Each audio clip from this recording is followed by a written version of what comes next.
Uh, real talk.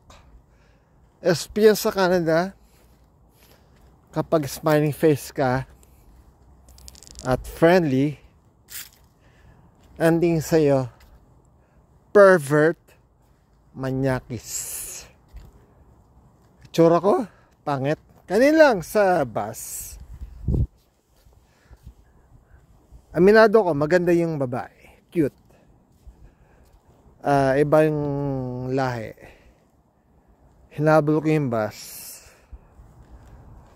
Kasi kumaway ko rin. Dito, ang bus, hindi ito sa Pilipinas. Anyway, other topic yun. So ngayon, pagkasabi niya, the guy is running for his shit.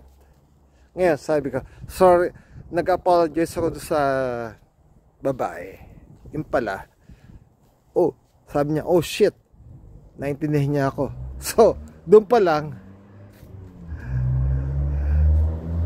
expect niya may racism dito.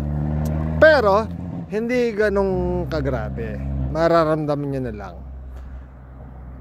Ang racism na ranasan ko, from head to foot, titignan ka.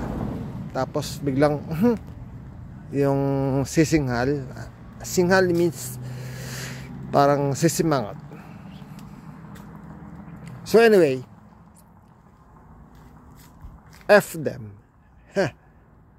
Kaya kung kaya magka-Canada, siguraduhin yung you cannot please everybody, maski mga Pilipino. Yun ang masasabi ko.